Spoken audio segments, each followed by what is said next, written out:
여러분 안녕하세요. 전산세무 2급 1주차 1차 시가 됐습니다. 여러분이 이제 앞으로 전산세무 2급의 자격증에 도전을 하실 건데요. 수업 진행은 ANT 전산세무 2급 나눔 ANT에서 나온 책을 가지고 수업을 진행할 예정입니다. 그래서 이론을 조금 다루고 그 다음에 실기, 즉 프로그램을 활용을 해서 문제를 풀어나가는 그런 방법으로 수업이 진행이 될 거고요. 여러분이 수업을 받으시면서 그냥 수업 받은 걸로만 자격증을 따겠다 이렇게 하시면 조금 어려우실 수도 있어요. 그렇기 때문에 여러분이 수업을 들으시고 교재에 나와 있는 부분에 대한 예제 문제 이런 거 꼭 풀어보시기를 부탁을 드리겠습니다. 그럼 수업 진행하도록 하겠습니다. 자, 첫 번째로 재무회계의 개념에 대해서 살펴보겠습니다. 재무회계가 뭐죠? 여러분이 알고 계시는 재무회계. 오, 그렇죠. 회사에서 영업했던 모든 사항, 즉 회계 정보를 측정해서 그것을 기록해갖고 또 누구한테 이해관계자한테 전달하는 그런 회계가 재무회계에 해당이 되죠. 이 재무회계를 제공하는 데 있어서 특성이 있고요. 한계가 있습니다. 교재는 6페이지로 오세요. 자, 살펴보면은 일단 특성을 좀 살펴볼까요? 화폐 단위로 측정하고 정보를 주로 제공한다. 즉 회계 정보를 제공해 주겠죠. 그런데 회계 정보를 화폐 단위로 측정하지 못한다면 아무도 이해를 할 수가 없습니다. 그래서 화폐 단위로 측정해야 되고 대부분 과거에 발생한 거래나 사건에 대한 정보를 제공해 주죠. 그래서 뭐 재무상태표라든가 손익계산서 항상 영업이 끝난 다음에 재무제표의 정보를 받아볼 수 있잖아요. 그리고 추정에 의한 측정치도 포함을 하고요. 특정 기업 실체에 관한 정보를 제공하는데 산업 또는 경제 전반에 관한 정보는 제공하지 않는다라는 거죠. 즉 우리 회사 기업에 대한 정보는 제공해 줄 수 있지만 다른 산업에나 또는 경제 전반에 관한 정보는 제공해 줄 수가 없죠. 이게 한계에 들어가겠습니다. 자, 그럼 필수 예제를 한번 살펴볼까요? 다음 중 일반 기업 회계 기준에서 설명하고 있는 재무제표의 특성과 한계가 아닌 것은 이라고 했어요. 자, 첫 번째, 재무제표는 추정에 의해서 측정치를 허용하지 않는다. 분명히 측정치 포함한다고 그랬는데? 그죠? 그러니까 틀렸네요. 그죠? 두 번째는 재무제표는 화폐 단위로 측정하는 정보로 주로 제공한다. 맞아요. 그렇죠. 3번 재무제표는 대부분 과거에 발생한 거래나 사건에 대한 정보를 나타낸다. 4번 재무제표는 특정 기업 실체에 관한 정보를 제공하며 산업, 경제 전반에 관한 정보는 제공하지 않는다. 맞았어요. 그래서 답은 1번이 되겠습니다. 자, 이런 식으로 문제가 진행이 됩니다. 두 번째는 재무제표 작성과 표시의 일반 원칙이 되겠습니다. 그럼 재무제표를 작성하는 데는 그렇죠. 원칙이 있어야 될 거 아니에요. 첫 번째는 영업을 계속 해나가는 계속기업의 전제가 가장 첫 번째입니다. 1년만 영업하는 사람은 굳이 재무제표를 작성해서 공시할 필요가 없죠. 그죠? 그래서 계속기업의 전제로 하고요. 작성 책임과 표시는 누구한테 있냐? 경영진에게 있습니다. 그리고 항목의 구분과 통합 표시가 가능합니다. 이 통합 표시의 가장 대표적인 게 현금 및 현금성 자산, 또 매출채권, 매입채무 이런 것들은 통합 표시가 가능하다는 거죠. 그리고 비교 재무제표를 작성해요. 즉 전기와 단기를 비교를 하게끔 해서 언제든지 비교가 가능하게 어느 정도 수익을 더 냈는지 안 냈는지 이렇게 알 수 있는 비교 재무제표를 작성하고 항목의 표시와 분류의 계속성, 즉 전기에는 항목을 A 항목으로 했다. 즉 현금 및 현금성 자산으로 했는데 단기에는 현금만 했다. 이러면 서로 비교가 안 되잖아요. 그래서 계속성을 가지고 동일하게 표시해야지 된다라는 거예요. 그리고 보고 양식에 의해서 작성을 합니다. 보고 양식에는 재무제표라는 양식이 있죠. 재무제표에는 몇 가지가 있죠? 5가지가 있었어요. 자, 첫 번째는 그렇죠. 재무상태표. 즉 일정 시점에 재무상태를 나타내는 거고, 손익계산서는 일정 기간 동안에 수익과 비용을 나타내는, 즉 경영성과를 나타내고 있고, 현금 흐름은 그렇죠. 기업에 현금이 들어오고 나가는 그런 부분의 현금 흐름에 대해서 나타내는 보고서고요. 또 자본 변동표는 자본의 크기와 변동에 대한 정보를 제공해 주죠. 그리고 또 하나 주석이라는 재무제표 보고 양식이 있습니다. 그거에 의해서 작성되고 공시를 해야지 됩니다. 이때 재무제표를 측정하는 기준이 있습니다. 자, 측정 기준은 취득원가, 즉 역사적 원가를 쓰고 있는데, 자산을 취득 시 대가를 지급하는 수단의 공정가치로 표시해야지 되고요. 공정가치 또는 현행원가, 현행유출원가라고 하는데, 이 공정가액이라는 건 자산의 취득 및 매각 시 현 시점, 즉 살려고 하는 시점 아니면 내보내고 하려는 시점, 즉 현 시점에 유입이 되는 현금 및 현금성 자산의 가액을 공정가액이라고 또 표시도 합니다. 또는 현행원가라고도 이야기해요. 그리고 기업 특유의 가치라 그래서 사용가치라는 이야기를 합니다. 즉 기업에는 자산들이 여러 가지가 있잖아요. 이런 자산들이 사용에 따른 현재 인식되는 가치를 사용가치라고 이야기합니다. 또한 순실현 가능 가치라고 있어요. 이거를 이행가액이라고 하는데, 미래에 자산이 현금이 현금성 가액으로 전환할 때 얼마를 받을 수 있는지 예상을 하거든요. 이거를 순실현 가능 가치라고 하는데, 이때 전환할 때 직접 소요되는 비용은 차감하고 가액이 순실현 가능 가치가 되겠습니다. 그래서 재무제표의 측정 기준은 이렇게 4가지 정도로 알고 계시면 될 것 같습니다. 교재는 8페이지가 되겠습니다. 재무상태표 작성 기준에는 일단 구분을 표시를 해줘야 돼요.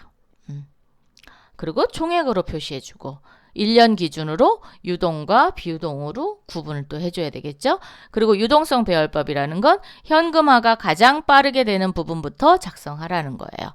그래서 유동성 배열법에 의해서 작성하고, 또 잉여금은 구분합니다. 잉여금은 법인인 경우니까 5가지로 구분하죠. 그래서 자본금, 자본잉여금, 자본조정, 기타 포괄 손익 누계, 그 다음에 이익잉여금, 이렇게 5개로 구분하라고 되어 있어요. 미결산 항목과 과목 비만 계정은 표시를 금지합니다. 그래서 뭐 가지급금이라든가 뭐 현금 가부족이라든가 가수금, 이런 계정은 나오지 않는다라는 얘기입니다. 자, 재무상태표를 나타내는 데 있어서 유형성과 한계가 있어요. 자, 재무상태표의 유형성을 살펴보면 일정 시점에 재무상태에 관한 정보를 제공하는 것은 유형성에 들어가고, 그다음에 장기와 단기의 지급 능력을 알아볼 수 있어요. 재무구조에 관한 정보를 제공해 주는데, 한계는 뭐냐? 역사적 원가를 따르기 때문에 평가에 한계가 있어요. 즉 과거 원가잖아요. 그래서 현재로 바꿨을 때 얼마나 되는지, 이거에 대한 한계가 있고요. 대체적인 회계 처리 방법에 따른 한계가 있습니다. 그리고 회계 담당자의 주관적인 판단에 의해서 평가하는 한계가 있고요. 화폐 표시 정보에 한계가 있습니다. 그래서 이런 4가지 정도의 한계가 나타나주고 있다. 손익계산서의 작성 기준을 살펴보면은, 손익계산서는 수익과 비용을 나타내는 거죠. 그래서 발생주의, 실현주의, 수익, 비용, 대응의 원칙, 총액주의를 따르고 있고요. 구분계산의 원칙을 따르고 있는데, 이 구분계산의 원칙은 손익을 반드시 구분해서 표시를 해야지 됩니다. 그래서 처음에 제일 나타나는 손익은 매출 총손익, 즉 매출 총이익이 먼저 발생이 되고, 그 다음에 그렇죠, 영업이익, 그걸 영업손익이라고 하죠. 그리고 법인세 차감 전 순손익, 그리고 당기순이익, 당기순이익을 주식에 발행된 수로 나누면 주당 순손익, 이렇게 여러 가지의 손익을 반드시 구분해서 작성하라라는 원칙이 있습니다. 그럼 손익계산서의 유용성과 한계는 뭔지 또 살펴볼게요. 유용성은 그렇죠. 일정 기간 동안의 경영성과, 즉 수익과 비용에서 당기순이익이 얼마가 나왔는지를 알 수 있는 정보를 제공해주고 미래 수익성을 예측해 볼 수 있습니다. 경영자의 경영 능력을 평가합니다. 이익계획 등 경영정책 수립에 관한 정보를 제공받을 수 있는 이런 유용성이 있는 반면에 한계가 있겠죠. 자, 회계이익의 진실성. 진실성이라는 건 가공된 이익이 보일 수도 있다라는 겁니다. 그리고 이익의 질에 관한 문제도 생길 수 있고요. 동일 기간의 수익과 비용의 대응 문제도 발생할 수 있습니다. 그래서 이렇게 한계도 느끼고 있습니다. 자, 재무제표의 기본 과정을 좀 살펴볼 건데요. 여러분 11페이지로 오세요.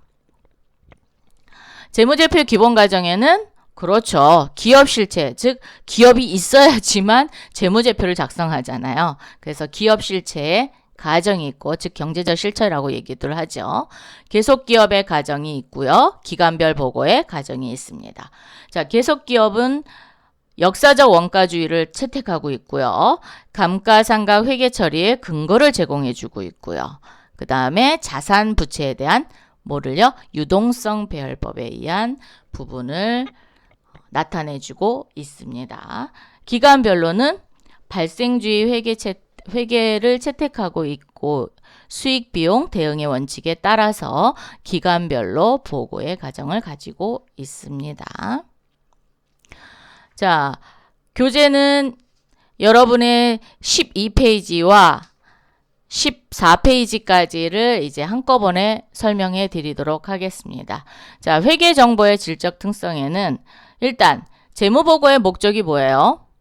그렇죠. 정보 이용자 또는 이해관계자에게 의사결정에 유용한 정보를 제공하는 게 재무보고의 목적이죠. 즉 재무회계의 목적이라고도 할 수 있는 거죠. 그죠? 그러면 이용자의 특성으로 보면 이해 가능성이 있어야 돼요. 자, 이해 가능성은 필수적으로 갖춰야 될 특성이라고 이야기하고요. 쉽게 이해할 수 있도록 표시를 해 주어야지 됩니다.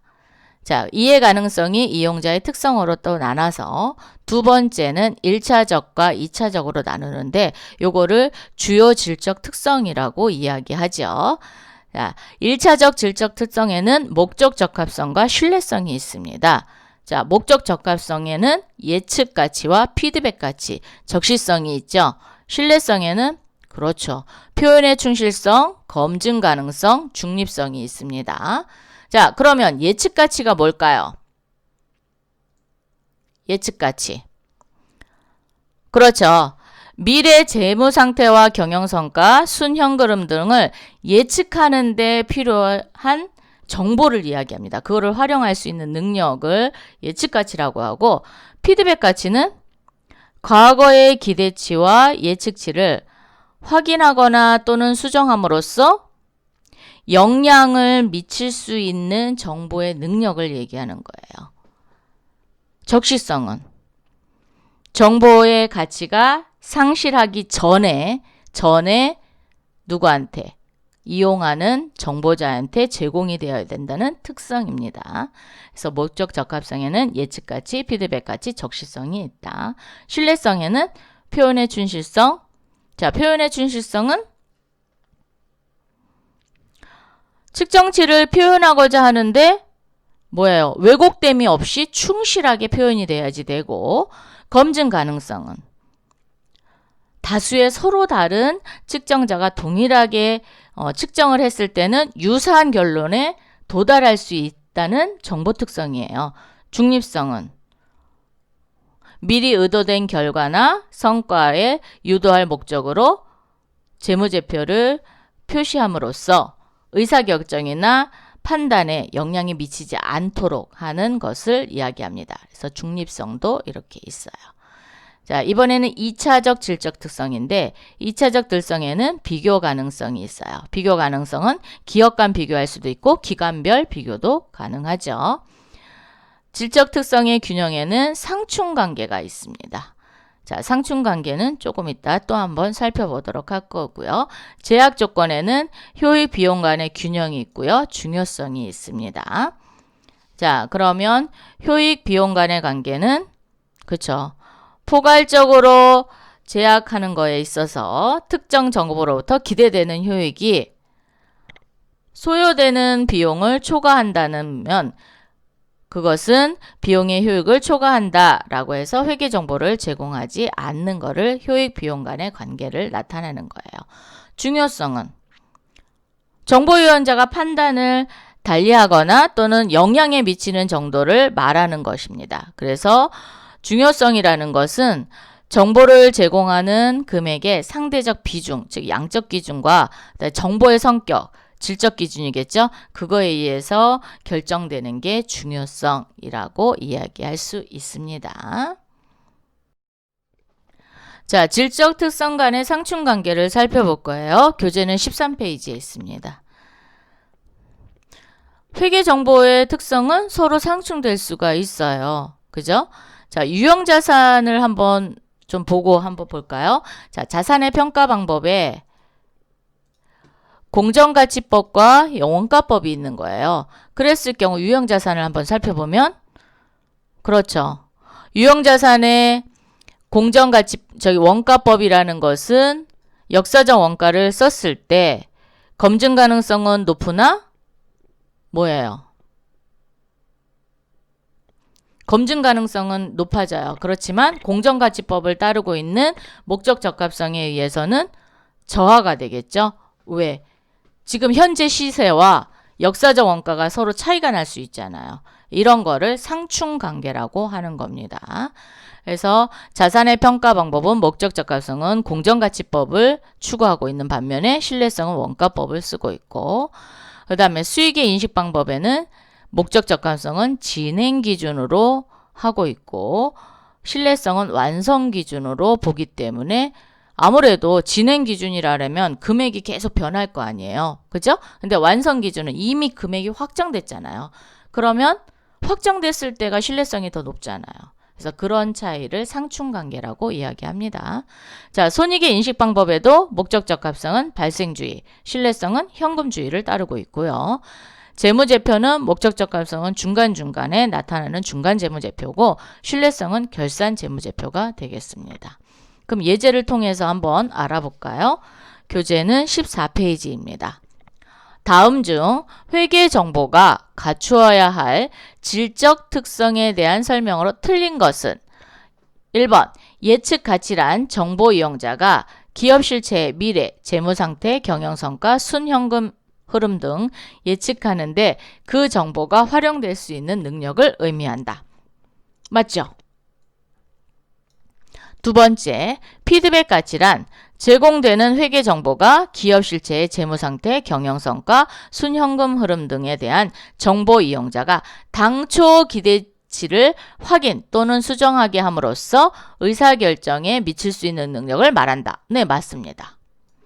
중립성이란 동일한 경제사건이나 거래에 대하여 동일한 측정 방법으로 적용했을 때 다수의 독립적인 측정치가 유사한 결론에 도달할 수 있는 것을 의미한다. 이게 중립성이 아니죠. 이건 뭐죠? 그렇죠. 검증 가능성이 되겠습니다. 검증 가능성. 그래서 3번이 틀렸네요. 그럼 중립성은 뭐였죠? 그렇죠. 미리 의도된 결과나 성과를 유도할 목적으로 재무상표에 특정한 정보를 표시하는 거죠. 그래서 이용자가 의사결정을 하는 데 있어서 영향을 미치지 않는 정보 특성을 중립성이라고 이야기했습니다. 자, 표현의 충실성은 재무사표상의 회계 수치가 회계기간 말 현재 기업 실체에 보유하고 있는 자산, 부채의 크기가 충실히 나타나야 한다는 것이다. 맞죠? 그래서 답은 3번이 되겠습니다. 자, 회계 처리하는 방법에는 보수주의 회계 처리가 있고 발생주의 회계 처리가 있어요. 자, 보수주의라는 것은 재무적 기초를 견고히 하는 관점에서 이익을 낮게 보고하는 방법을 선택하는 것을 보수주의 회계 처리라고 하는데, 이 보수주의 회계 처리에는 저가주의에 의한 재고자산의 평가가 있고요. 즉 금액을 낮게 보는 거죠. 그리고 자본적 지출 대신 수익적 지출로 해야 이익이 그만큼 적어지겠죠. 즉 자산 처리하는 거 말고 비용 처리해야 이익을 낮게 볼 수 있죠. 우발 손실의 인식. 자, 우발 손실은 인식하는데 우발 이득, 즉 이익은 인식하지 않습니다. 그래서 우발 손실의 인식. 그다음 물가 상승 시 재고자산 평가 방법을 후입선출법으로 적용한다. 이런 것들이 있습니다. 그래서 여러분이 보수주의 회계 원칙에, 그러니까 보수주의 회계 처리에 대해서 조금 살펴보는 것도 아주 좋습니다. 또 하나 보면은 감가상각 방법이 정액법 대신 가속상각, 즉 정률법을 적용했을 때 보수주의 회계 원칙을 따르고 있는 거예요. 즉 이익이 낮게 보고가 됩니다. 지금은 여러분이 이게 지금 기억이 잘 안 날 텐데 앞으로 계속 수업을 하다 보면은 이게 왜 그런지 이런 거를 아실 수가 있으실 거예요. 그럼 발생주의라는 건 뭘까요? 그렇죠. 발생한 기간 내에 정당하게 배부되도록 처리하는 걸 발생주의라고 이야기합니다. 이번에는 당좌 자산 중 단기 매매 증권에 대해서 살펴보겠습니다. 교재는 21페이지에 오세요. 자, 단기 매매 증권은 한마디로 이야기하면 그렇죠. 단기간 시세 차익을 목적으로 사들인 유가증권, 즉 주식과 채권을 이야기합니다. 이때 취득 시 매입 가격은 어떻게 되느냐?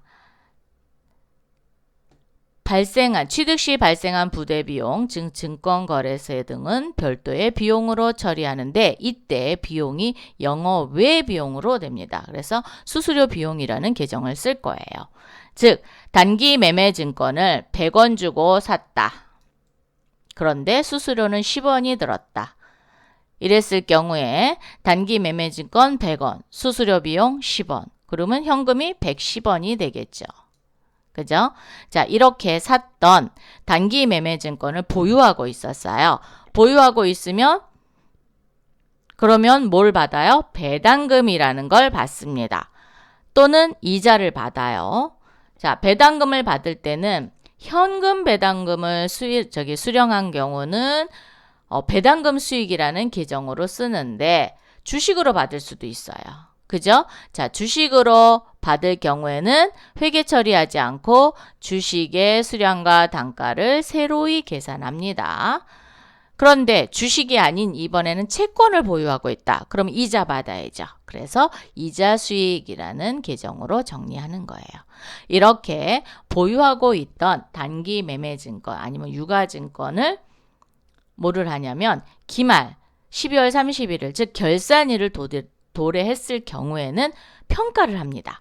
이때 평가는 공정가액 즉 시가로 평가를 해요. 그래서 차액을 계산합니다. 차액이 돼서 공정가액 즉 장부가액이 100원인데 공정가액이 110원이다. 그럼 얼마만큼? 10원만큼 높아졌어요. 그러면 평가이익이 10원이 되는 거예요. 그래서 장기 매매증권 평가손익으로 처리한다라는 거예요. 그런데 장부가액이 100원인데 공정가액이 95원이다.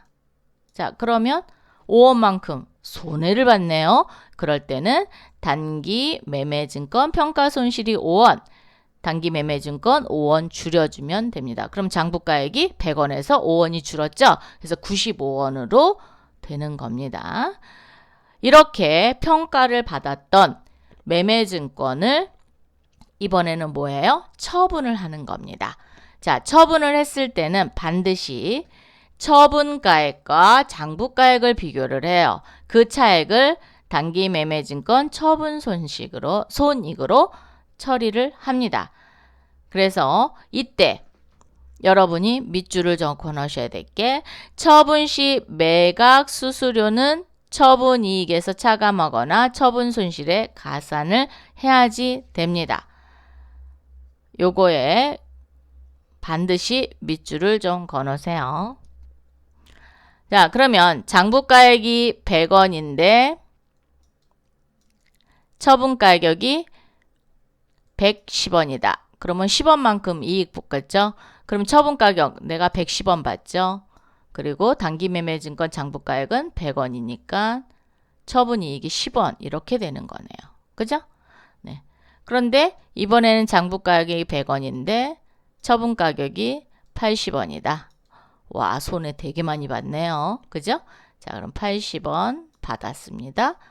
100원짜리 장부가액이었죠? 얼마? 그렇죠. 20원 손실을 보는 겁니다. 그래서 이렇게 처리하시면 될 것 같습니다. 자, 필수예제 한번 해볼까요? 22페이지입니다. 다음은 정호상사의 주식거래 내역이다. 일자별로 분개하시오.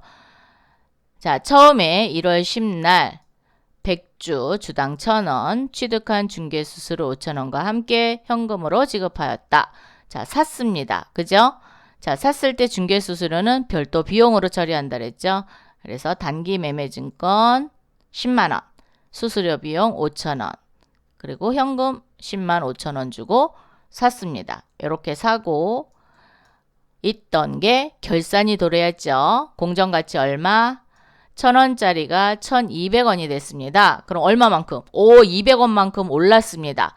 올랐으니까 100주 곱하기 200원 해갖고 2만원만큼 평가이익으로 잡으면 되죠. 그래서 차변의 단기매매증권 2만원, 평가이익 2만원 이렇게 정리했습니다. 이렇게 가지고 있던 단기매매증권의 다음 연도에 배당금을 받았네요. 자, 무슨 배당금? 현금 배당금을 받았습니다. 그러면 배당금 수익이라는 계정 쓴다 그랬죠? 그래서 차변의 현금 8,000원, 대변의 배당금 수익 8,000원 이렇게 됐어요. 채권을 가지고 있었으면 이자 수익이 되는 거죠. 이렇게 가지고 있던 주식을 팔았네요. 얼마 주고? 800원 주고 팔았어요. 그럼 100주 곱하기 800원 하니까 나는 8만 원의 처분 가액이 되는 거예요. 그런데 문제는 얼마짜리였어요? 1,200원짜리였어요. 그죠? 자, 그러면 여기 단기 매매증권 10만 원과 요 2만 원인 12만 원이 장부가액이 되는 겁니다. 이때 나가는 장부가액은 12만 원이 됩니다. 그런데 얼마 받고 받았어요? 8만 원 받았습니다. 그럼 얼마만큼? 그렇죠. 4만 원만큼 처분할 때 손실을 받습니다. 그래서 단기 매매증권 처분 손실 이렇게 이야기합니다. 자, 이번에는 매출채권의 대손에 대해서 살펴보도록 하겠습니다. 교재는 24페이지로 오시면 될 것 같습니다. 자, 일단 대손이 뭐죠? 외상대금을 못 받게 되는 거를 대손이라고 하는 거죠. 뭐 대손이라는 거는 어떤 게 있어요? 뭐 부도가 나거나 또는 파산, 뭐 대표자가 실종, 뭐 여러 가지 종류가 있겠죠. 그럴 경우에 회수되지 못하는 금액을 대손 처리하다 이렇게 얘기합니다. 자, 대손 처리할 경우에는 외상매출 분개를 통해서 알아보는 게 가장 쉬워요. 그래서 분개를 통해서 알아보도록 하겠습니다. 첫 번째, 그러니까 매출채권 대손 처리에서 외상매출금 20만 원이 파산됐을 때 회수 불능되어 대손 처리하였다. 그런데 우리 회사에서 대손이 될 거를 예상하고 대손 충당금이라는 충당성 저기를 모아놨어요. 그러면 그렇죠. 대손 충당금 갖다 써야 될 거 아니에요. 대손 충당금 잔액이 30만 원이 있다. 그러면 20만 원 몽땅 갖다 쓸 수도 있죠. 그래서 차변의 대손 충당금, 대변의 외상 매출금 이렇게 대손 처리하시면 됩니다. 그런데 우리 회사에 10만 원밖에 없어요. 그러면 10만 원 먼저 갖다 쓰고 나머지는 비용, 단기 비용인 대손상각비라는 계정으로 쓰시면 됩니다. 그래서 외상 매출금 없애고 그런데 우리 회사에 대손 충당금이 전혀 없어요. 전혀 없으면 그렇죠. 그냥 모두 다 단기 비용으로 처리하시면 됩니다. 그래서 대손상각비 20만 원, 외상매출금 20만 원. 이렇게 매출 채권에 대해서 대손 처리할 때는 대손상각비라는 계정 과목을 썼어요. 그럼 여러분 일반 채권은? 일반 채권이 뭐가 있죠? 대여금, 미수금 이런 거 있죠. 즉 뭐 단기 대여금 또는 장기 대여금, 뭐 미수금, 장기 미수금 이런 게 있었어요. 이랬을 경우에 대손이 됐을 때는 밑줄 그세요. 아니면 써놓으세요. 기타의 대손상각비, 즉 영업의 비용 계정으로 처리합니다. 매출 채권과 일반 채권, 즉 기타 채권을 분리해서 비용 처리를 다르게 한다라는 거예요. 그럼 대여금에도 대손충당금이 있을 수 있습니다. 그러면 대손충당금이 있으면 먼저 갖다 쓰고 그리고 부족한 금액에 대해서 기타의 대손상각비라는 계정으로 처리하시면 될 것 같고요. 이렇게 대손 처리되었던 채권을 회수했습니다. 자, 회수했을 경우에는 무조건 대손충당금이라는 계정을 쓰시면 돼요. 자, 한번 볼까요? 전년도의 파산으로 대손이 확정되어 대손 처리하였던 외상대금 30만 원이 금일 보통예금 계좌로 입금되었다. 그러면 차변의 보통예금, 대변의 대손충당금 30만 원. 이 대손충당금은 외상매출금인지 받으러움인지를 구분해서 쓰시면 될 것 같습니다.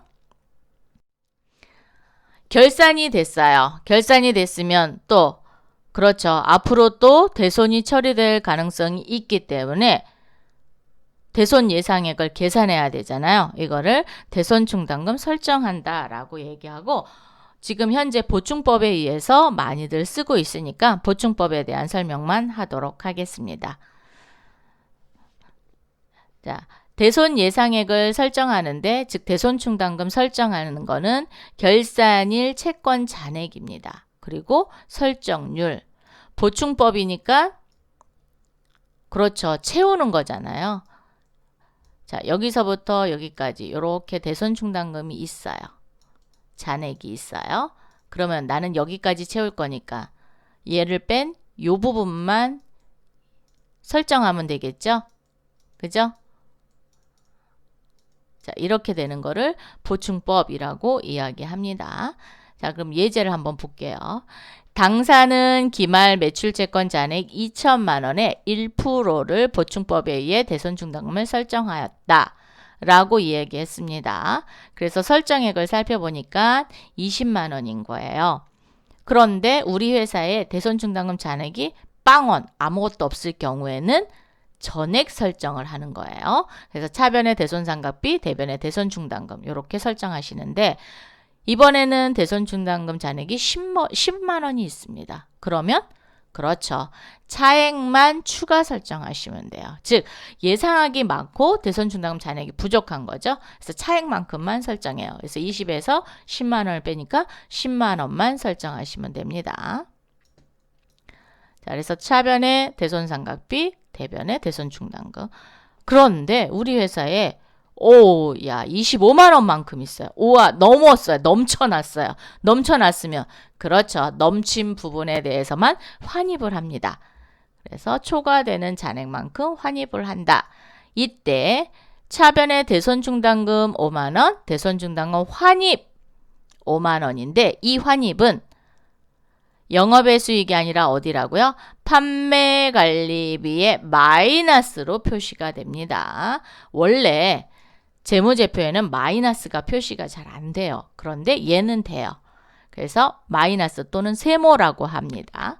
여러분이 아마 재무제표를 보면 이렇게 세모라고 표시되어 있는 게 있을 거예요. 요거는 마이너스라는 표시예요.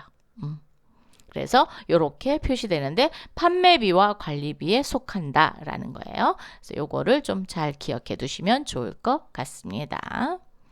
그럼 예제를 통해서 한번 살펴보도록 하겠습니다. 교재 25페이지입니다. 다음은 정오상해의 대손에 관한 거래 내역이다. 일자별로 분개하시오. 자, 12월 31일 정오상해는 당해년도 영업을 개시하였으며 매출채권 2%가 대손될 것으로 추정하고 있다. 회계 기말 현재 매출채권 잔액은 200만 원이다. 그러면 200만 원에 대해서 2%를 설정하겠다는 거죠. 즉 대손충당금을 설정하겠다는 얘기입니다. 그러면 2%니까 4만 원이네요. 자, 차변의 대손상각비 4만 원, 대변의 대손충당금 4만 원. 이렇게 설정해 놨던 정호상해가 4월 30날 부도가 났어요. 부실상해로부터 부도로 인해서 채권 2만 원의 회수가 불가능하게 됐어요. 즉 대손 처리되었다라는 거죠. 자, 그럼 2만 원만큼 대손 처리할 때 이때 봐야 되는 거는 그렇죠. 우리 회사에 대손 충당금이 있는지 없는지를 살펴봅니다. 얼마 있어요? 4만 원 있습니다. 이 중에 얼마? 그렇죠. 2만 원 갖다 씁니다. 그래서 차변의 대손 충당금 2만 원. 그리고 매출채권 2만 원. 뭐 외상 매출금이다. 그럼 외상 매출금. 뭐 받으러옴이다. 그럼 받으러옴. 이렇게 하시면 되겠죠. 이렇게 부도 처리되었던 부도상해가 파산으로 인해서 회수가 불가능하게 됐대요. 이번에 여기는 부도가 났었고 5월 6일에는 파산이에요. 자, 파산이 돼서 불가능하게 되었어요. 그러면 그렇죠. 남아있는 대손충당금 잔액을 살펴봐야 되죠. 4만 원에서 2만 원을 썼으니까 얼마만큼 남았어요? 2만 원만큼만 대손충당금이 남았습니다. 그러면 3만 원이래요. 와, 넘치네. 그렇죠. 2만 원만큼만 먼저 갖다 쓰는 거예요. 이렇게 먼저 대손충당금 갖다 쓰고 부족한 금액에 대해서는 단기 비용인 대손상각비를 쓴다 그랬죠. 그래서 대손상각비 만 원. 그래서 매출채권 3만 원 보냈어요. 이렇게 보냈던 부도상해가 다시 회생을 했나 봐요. 자, 회생을 해갖고 채권을 회수하게 됐습니다. 그러면 총 채권이 얼마예요? 4월 30날 대손 처리했던 채권을 회수했다. 4월 30날 2만 원에 된 것만 회수를 한 거죠. 그러면 그렇죠. 대손 충당금 2만 원을 늘려주시면 되겠습니다. 그래서 현금으로 받았든 보통 예금으로 받았든 계정 과목 쓰시면 되니까. 네. 그래서 회수한 경우에는 대손 충당금을 그만큼 늘려줘야 된다라는 것만 잘 기억해 두시면 될 것 같습니다.